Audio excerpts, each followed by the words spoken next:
So makaho ne da bai da idanu balantana yi duba, na kamu da sintikin sarki raina ta manya aunewa. So makaho ne da bai da idanu balantana yi duba, na kamu da sanka ka sarki raina ta manya aune ba.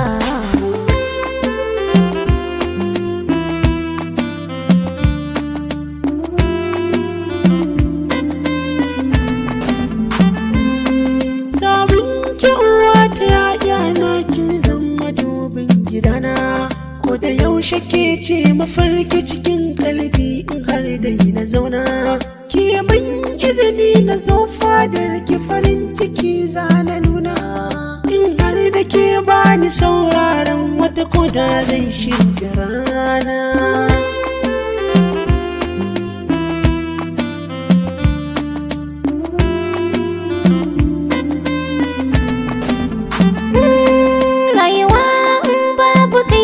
Ka sani ni ma ba zan yi ba, dan kai ne kake sani nishaɗi kamar ka sam a yau ban gano ba.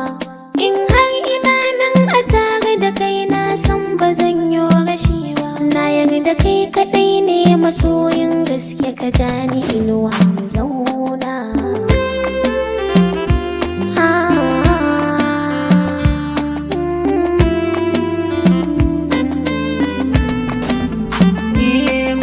Ka tambaya so ka mai uzuri zaka ji shi amsar da bane, ni na gamsu so makaho baya gani zai shige zuciya ne. Wuri guda ɗaya ce ki mun jagora tausayi don kula ne, kai surar ki ya ja ni ran da na fara ganin ki hasken idona.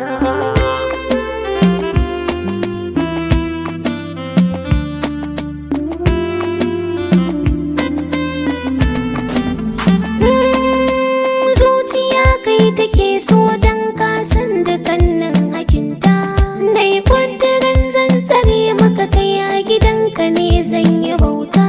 Buri na bai wuta ce in rayu da kai barai zai faranta, na yaba da kai zana rayu masoyi rike min sirkana.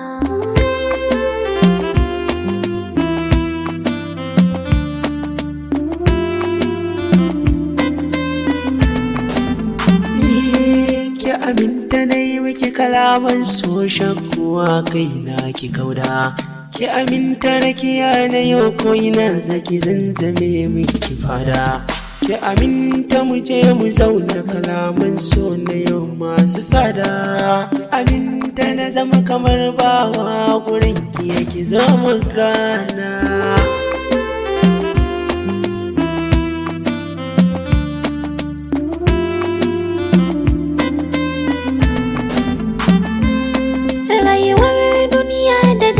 Musamman in ka samu masoyi, ni ma a yau gashi na dace tuni na bar yan bulayi, zan bayyana wa gari matsayinsa a da san ba na sha.